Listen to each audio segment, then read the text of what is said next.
जो विषय घेतलेला आहे तो विषय आहे देवामध्ये उत्तेजन देणे आणि देवामध्ये उत्तेजन देण्यासाठी आमच्याजवळ एक अनमोल मित्र असणे. आणि म्हणून आमच्या मननाचा आजचा जो विषय आहे तो विषय आहे अनमोल मित्र. आणि हा विषय अभ्यासत असताना या विषयावर चिंतन आणि मनन करत असताना आम्ही जो शास्त्रभाग वाचलेला आहे तो शास्त्रभाग आहे पहिले शमूएल याचा 23वा अध्याय आणि त्याची 16 ते 18 वचने. पहिले शमूएल याचा 23वा अध्याय आणि त्याची 16 ते 18 ही वचनं. आणि या वचनांवर मनन करत असताना आम्ही पाहूया की मैत्री या शब्दाला आमच्या जीवनामध्ये खूप महत्त्व आहे. कारण आमच्या सामाजिक जीवनामध्ये अशी कोणतीही व्यक्ती नाही की त्या व्यक्तीला मित्र किंवा मैत्रीण नाही. आता ही मैत्री आमच्या जीवनामध्ये फार गरजेची आहे. कारण मित्र आमच्यासाठी काय आहे, मैत्रीण आमच्यासाठी काय आहे हे आम्हाला ज्ञात आहे. आता आपण पाहूया की एक चांगला मित्र आपण कुणाला म्हणतो. एक चांगला मित्र आपण कुणाला म्हणतो. आपण सांगायचंय मला की एक चांगला मित्र आपण कुणाला म्हणतो. संकट समयी मित्राच्या मदतीला धावून जातो. जो संकट समयी आपल्या मदतीला धावून येतो. आणखीन आपण कुणाला मित्र म्हणतो. येशू ख्रिस्ताला. आणखी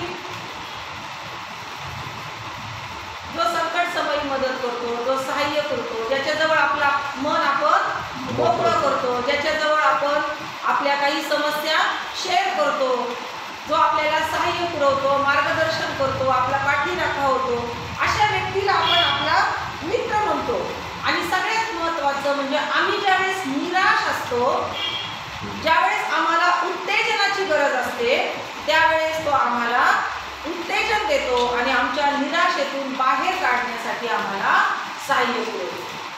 ही झाली जगाच्या मैत्रीची व्याख्या. आज आपण जी पाहणार आहोत ती ख्रिस्ती मैत्रीची व्याख्या पाहणार आहोत. आणि ख्रिस्ती मैत्री याच्यामध्ये एक असा मित्र आपण पाहणार आहोत की जो आमच्या निराशेत, आमच्या संकटात आमचा देवावरील विश्वास दृढ करतो. आम्हाला देवाच्या अभिवचनांची आठवण करून देतो. आमचं लक्ष आमच्या समस्येवरून, आमच्या संकटांवरून काढून आमच्या जिवंत देवाकडे लावतो. असा एक मित्र आज आम्ही आपल्या पवित्र शास्त्रामध्ये अभ्यासणार आहे. आपल्याला ज्ञात आहे जो शास्त्रभाग आम्ही वाचला त्या शास्त्रभागामध्ये आपल्याला 2 मित्र भेटतात. आणि ते मित्र कोण आहेत. दावीद आणि योनाथान. आता याच शास्त्र भागातील पहिला शमूएल याचा 18वा अध्याय जर आम्ही काढला. पहिले शमूएल याचा 18वा अध्याय आणि त्याची 6 ते 9 या वचनामध्ये आपण पाहतो की दावीद राजा ज्यावेळेस शौलाच्या पदरी होता त्याने अनेक पराक्रम केले. आणि त्याचे पराक्रम, त्याच्या लढाईमध्ये मिळणारं यश, त्याने बघितलेले लोक हे पाहून लोक काय करू लागले तर जय जयकार करू लागले की शौलाने हजारो वधिले पण दावीदाने लाखो वधिले.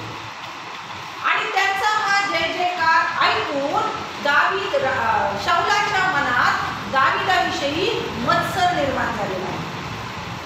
आणि आता शौल आपल्या मनामध्ये त्या मत्सरापोटी एक दुष्ट योजना आखत आहे. प्रियांनो, आमच्या अंतःकरणातील मत्सर हा आम्हाला दुष्ट योजना आखण्यासाठी प्रवृत्त करतो. याचं एक सुंदर आणि उत्तम उदाहरण आहे. मत्सरानं पेटलेला शौल एक योजना आखतो. आणि ती योजना काय आहे आपण पाहूया. पहिले शमूएल याचा 19वा अध्याय आणि त्याची पहिली 2 वचनं.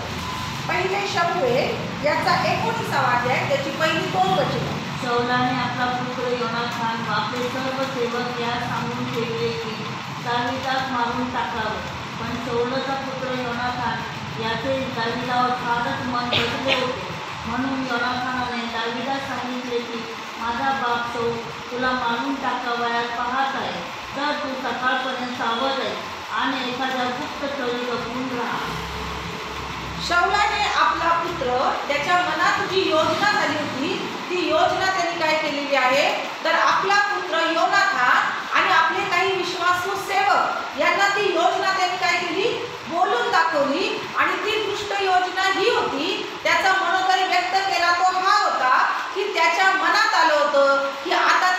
दाविदाला काय करायचं आहे? मारून टाकायचं. आणि ज्यावेळेस त्याने त्याचा मनोदय व्यक्त केला त्यावेळेस योनाथान ह्याला वाईट वाटलं, कारण योनाथाचं दाविदावर काय झालं होतं? मन बसलं. म्हणजे त्यावेळेस योनाथान आणि दावीद यांची मैत्री झालेली होती आणि म्हणून आपला बाप चुकीचं काहीतरी करत आहे आणि म्हणून या योनाथानानं काय केलेलं आहे तर दाविदाला शाऊलाचा हा मनोदय जाऊन सांगितलेला आहे. त्याने दाविदाला सावध केलेलं आहे. येणाऱ्या संकटाची त्यानं आपल्या मित्राला कल्पना दिली आहे. एक चांगला ख्रिस्ती मित्र आम्हाला येणाऱ्या संकटाची कल्पना देतो, आम्हाला जागरूक करतो आणि आम्हाला त्यापासून वाचण्यासाठी सहाय्य देखील करतो. आता हा योनाथान काय करत आहे तर पहिले शमूएल याच्या 20व्या अध्यायातील 8व्या वचनात आपण वाचूया. 20वा अध्याय आणि 8वं वचन. तर तू आपल्या दासावर कृपा कर, कारण तू परमेश्वराची आण राहून आपल्या दासाशी करार केला आहे. नाही 20वा अध्याय आणि 8वं वचन. आपण योनाथान दाविदास म्हणाला, तुझ्या जीवास वाटेल ते मी तुझ्यासाठी करीन. आता हा जो योनाथान आहे तो दाविदाकडे जात आहे आणि दाविदाला एक अशी खात्री देत आहे की माझा बाप तुला जिवे मारू पाहत आहे, पण मी काय करणार आहे तर तुझ्या जीवाला जे योग्य असेल, तुझ्या जीवास सांभाळण्यासाठी जे वाटेल ते मी तुझ्यासाठी काय करणार आहे? करणार. दावीद राजा होण्यापूर्वी एक असा मित्र होता की जो मित्र त्याच्या जीवासाठी काहीही करायला तयार होता. त्याच्या संकटाच्या वेळी त्याच्या पाठीशी उभा राहणारा होता. तो त्याला सहाय्य पुरवणारा होता आणि आपला स्वतःचा बाप हे चुकीचं काहीतरी करत आहे म्हणून आपल्या बापाच्या विरोधात जाऊन तो दाविदाला मदत करणार. प्रियांनो, दावीद राजाला परमेश्वर म्हणतो की माझ्या मनासारखा राजा. आणि म्हणून या दाविदावर परमेश्वराची दया होती, परमेश्वराची कृपा होती आणि परमेश्वराला माहित होतं की या समयी दाविदाला कशाची गरज आहे.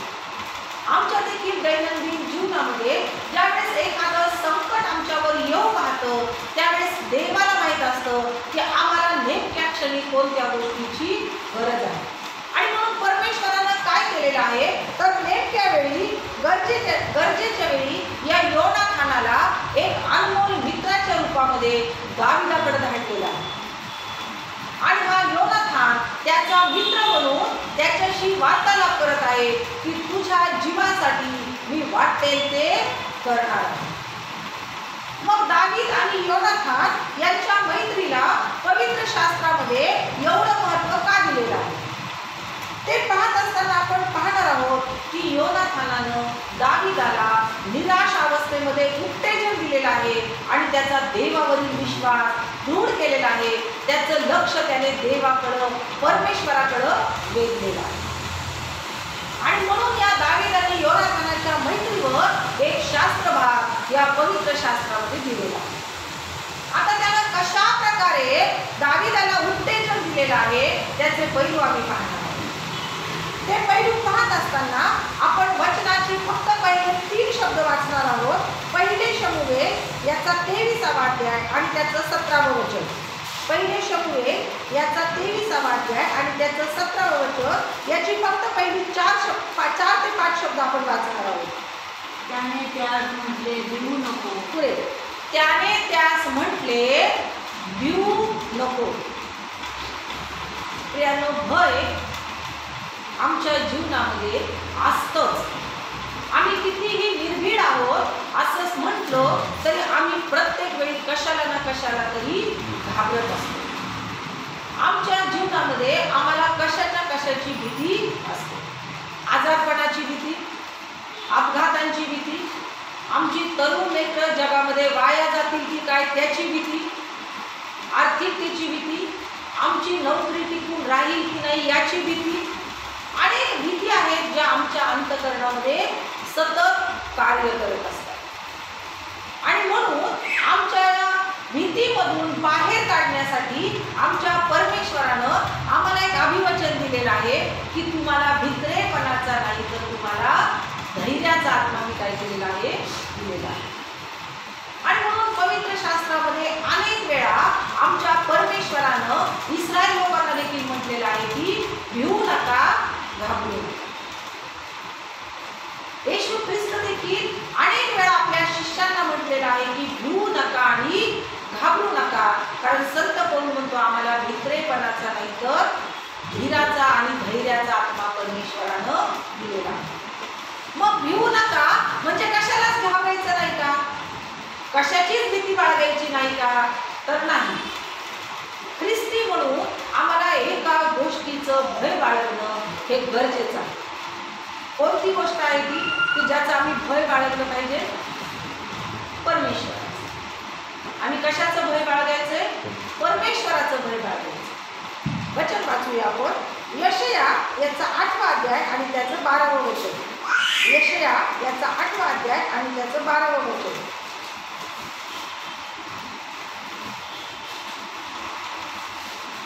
हे लोक ज्याला बंड म्हणतात त्या सर्वांना बंड बंड म्हणू नका, ज्याला ते भितात त्याला भिवू नका, घाबरू नका.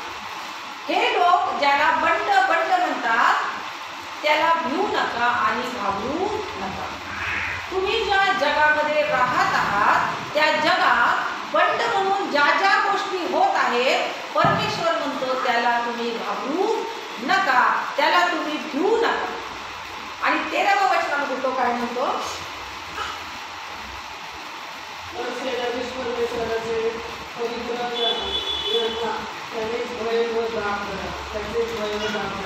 सेनाधीश परमेश्वरालाच पवित्र माना, त्याचेच भय धरा आणि धाक धरा. आम्हाला भीती बाळगायची, जगातल्या संकटांना आम्हाला घाबरायचं नाहीये, कारण त्यातून काढण्यासाठी आमचा परमेश्वर समर्थ आहे. पण परमेश्वर इथं म्हणत आहे की जगातील बंडांना तुम्ही भय धरायचं नाहीये, घाबरायचं नाहीये. तर पुढे तो म्हणत आहे तर सेनाधीश परमेश्वरालाच पवित्र माना आणि त्याचेच भय धरा आणि धाक. त्याचाच भय धरायचंय, त्याचाच धाक धरायचा आहे, कारण आमच्या पापांमुळं आम्ही शिक्षेस पात्र होऊ शकतो. ज्यावेळेस आम्ही परमेश्वराचं भय धरू त्यावेळेस आमच्यामध्ये पाप राहणार नाही. आणि जर आमच्यामध्ये परमेश्वराचं भय नसेल तर आमच्यामध्ये पाप वास्तव्य करेल. आणि जर आमच्यामध्ये पाप वास्तव्य करेल तर आम्ही शिक्षेस पात्र होऊ. आणि म्हणून परमेश्वराची इच्छा आहे की आमची आणि परमेश्वराची सहभागिता तुटू नये, आम्ही त्याच्या शिक्षेस पात्र होऊ नये, आम्ही दंडास पात्र होऊ नये. म्हणून तो वचनाद्वारे आमचा मित्र बनून आम्हाला सांगत आहे की तुला जग आणि जगातल्या गोष्टींचं भय धरायचं नाहीये, तर तुला परमेश्वराचेच भय धरायचं, तुला परमेश्वराचाच धाक धरायचा. कारण ज्यावेळेस आम्ही परमेश्वराचं भय धरतो त्यावेळेस आम्ही परमेश्वराच्या मार्गातच चालतो. ज्यावेळेस घरातलं मूल आपल्या वडिलांचा भय धरतं त्यावेळेस ते मूल चुकीच्या वाटेवर चालत, कारण त्याला त्याच्या पित्याचं भय असतं. तसंच ज्यावेळेस आम्ही आमच्या जीवनामध्ये परमेश्वराचं भय धरतो आम्ही चुकीच्या मार्गावर जाऊ शकत. आणि हीच आमच्या परमेश्वराची इच्छा आहे. आणि म्हणून आज जसं योनातान दाविदाला म्हणत आहे की जग आणि जगातल्या बंडांना घ्यायचं नाहीये, भिवू नकोस, घाबरू नकोस, तसं आम्हाला जगातल्या भयांना घाबरायचं नाहीये. तर यशया म्हणतो की आम्हाला परमेश्वराचं भय धरायचं. दुसरा पैलू आपण पाहूया की या योनातानाच्या मैत्रीला महत्त्व काय आहे. तर संकटातून सातत्याने सुटका होईल याची तो दाविदाला खात्री देत आहे. याची तो दाविदाला काय करत आहे? खात्री देत आहे. आता पहिले शमूएल याच्या 23व्या अध्यायातील 16व्या वचनाचा पुढचा भाग आपण वाचूया. 17व्या वचनाचा पुढचा भाग आपण वाचूया. माझा बाप शाऊल याच्या हाती तू लागावयाचा नाहीस. माझा बाप शाऊल याच्या हाती तू लागावयाचा नाहीस. आणि पुढे तू इस्रायलाचा राजा होणार, कोणीचा प्रिय होणार. माझा बाप शाऊल यालाही लेखावत आहे. तो आता पुढे काय म्हणत आहे की माझा बाप तू भिवू नकोस, माझा बाप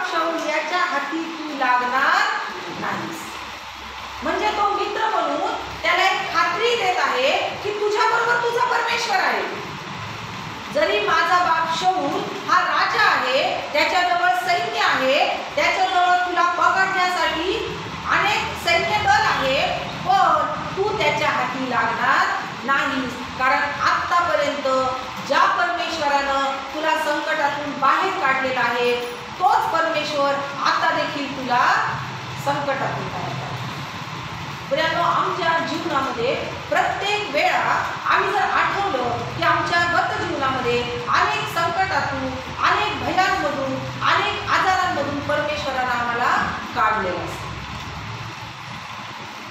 पण आम्हाला एक अशा मित्राची गरज आहे जो आम्हाला खात्रीपूर्वक देवाचं आठवण करून देतो आणि सांगतो की इथून पुढे देखील परमेश्वर तुला तुझ्या शत्रूच्या हाती लागू देणार. मग तो तुझा शत्रू कोणीही असो, तो कितीही सक्षम असो, तो आजार असो, आर्थिक परिस्थिती असो, व्याधी असो, कुटुंबातील कलह असो, पण तुझा परमेश्वर प्रत्येक संकटातून तुला काय करणार आहे? काढणार आहे. खात्रीपूर्वक योनाथान दावीदाला म्हणत आहे की तू शौलाच्या हाती लागणार नाहीस. दावीदाच्या मनस्थितीची जर आम्ही कल्पना केली तर शौल त्याच्या अगदी हाताच्या अंतरावर होता.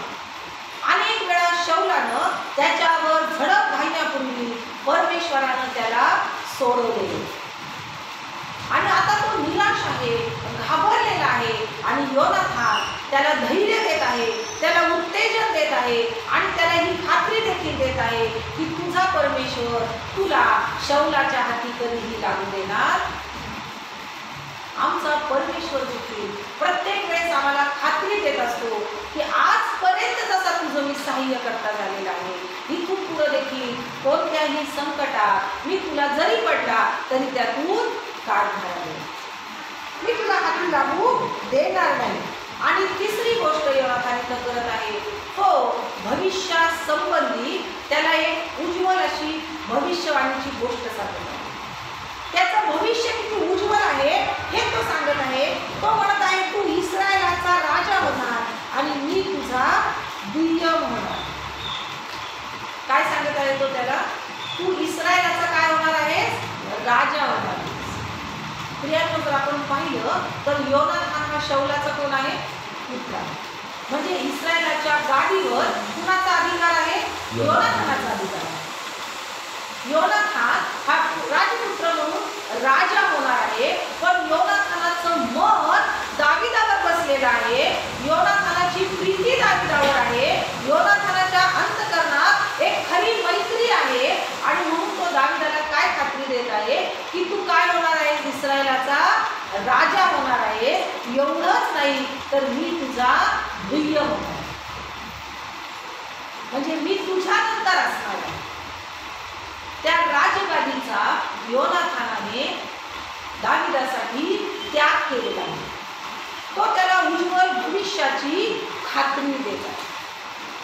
प्रियांनो, आमचा परमेश्वर देखील आम्हाला सातत्याने आमच्या उज्ज्वल भविष्याची खात्री देतो.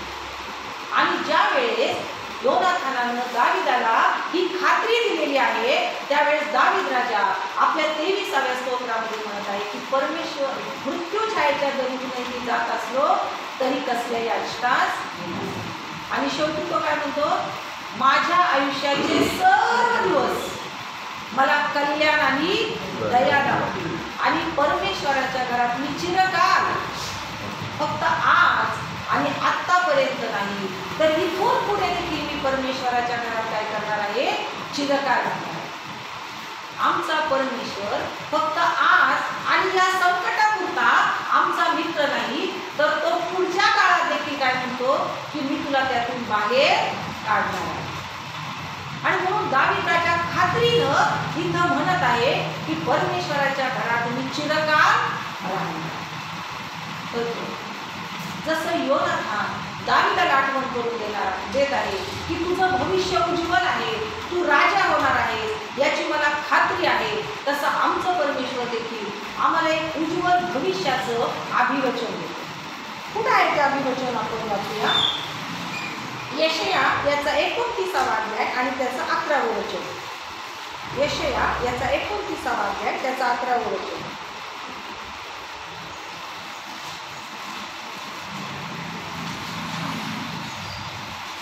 सगळ्या गोष्टांचा तुम्हाला मोहरबंद केलेल्या लेखातील शब्द 29:11.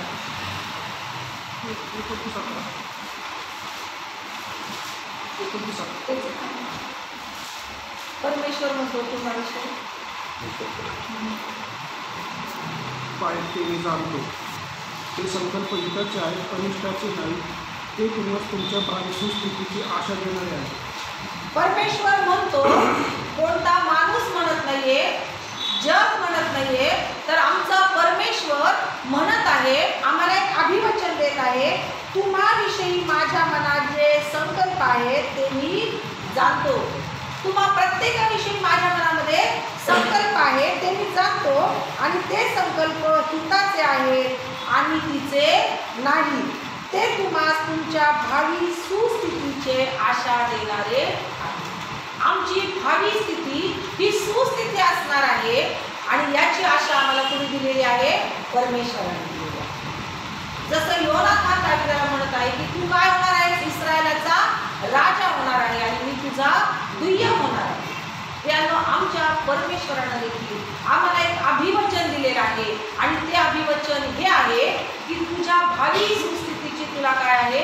आशा आहे. कारण तुझ्यासाठी माझ्या मनात जे संकल्प आहेत ते काय आहेत? तर तुझ्या सुस्थितीचे आहेत, तुझ्या चांगल्या दिवसांचे आहेत, तुझ्या चांगल्या जीवनातील योजनांच्या. बरोबर. योनाथान हा दाविदासाठी त्या राजगादीचा त्याग करत आहे. आमच्या परमेश्वरानं आमच्यासाठी एक मित्र या भूतलावर धाडला, ज्याला लोकांनी म्हटलेला आहे हा पाप्यांचा मित्र आहे. हा पापी लोकांसाठी मैत्री करतो.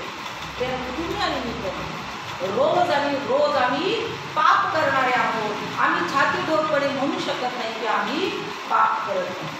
पण आमचा येशू ख्रिस्त ज्यानं ते राजवैभव, ते सिंहासन, ती राजगादी सोडली आणि पाप्यांचा मित्र बनण्यासाठी तो आमच्यामध्ये आला. त्यानं आमच्याशी मैत्री केली आणि पुढे आपण पाहतो की दावीद आणि योनाथान यांच्यामध्ये एक मैत्रीचा करार झालेला. दावीद आणि योनाथान यांच्यामध्ये एक मैत्रीचा करार झालेला आहे. त्या दोघांनी परमेश्वरापुढे करार केलेला आहे. तसं आमच्या येशू ख्रिस्ताने देखील आमच्या सोबत एक नवीन करार केलेला आहे. तो आमचा मित्र म्हणून आलेला आहे आणि मित्र म्हणून येऊन त्याने आम्हाला परमेश्वराच्या वचनामध्ये दृढ होण्यासाठी उत्तेजन दिलेलं आहे. तो आमचा खरा मित्र आहे कारण तो आम्हाला भयापासून मुक्त करतो. तो आमचा खरा मित्र आहे कारण तो आम्हाला भावी सुस्थितीची आशा देतो. तो आमचा खरा मित्र आहे कारण तो प्रत्येक संकटातून परमेश्वर आम्हाला वाचवणार आहे याची आठवण करून देतो आणि रोज देवाच्या विश्वासामध्ये आम्हाला दृढ होतो. जसा येशू आमचा खरा मित्र आहे तसं आम्ही देखील जगामध्ये सुवार्थ सांगत असताना इतरांचं मित्र म्हणून त्यांना परमेश्वराच्या वचनामध्ये उत्तेजन दिलं पाहिजे. आमच्या आजूबाजूला निराशा आहे, आजार आहेत, व्याधी आहेत, विकार आहेत. जे निराशेत आहेत त्यांना आम्ही देवाच्या वचनामध्ये दृढ केलेलं आहे. कारण नेमक्या दाविदाच्या निराशेच्या काळामध्ये योनाथानानं त्याला काय केलेलं आहे? तर उत्तेजन दिलेलं आहे. त्याला देवाच्या वचनांची आठवण करून दिलेली आहे. त्याचं लक्ष परमेश्वराकडं लावलेलं आहे. आज आम्ही देखील आमचं लक्ष त्या परमेश्वराकडे लावूया आणि एकमेकांना उत्तेजन देऊया की त्यांनी त्यांचं लक्ष परमेश्वराकडं लावलं. प्रभू करो आणि आजचं वचन आम्हासाठी आशीर्वादाचं, लाभाचं आणि आरोग्याचं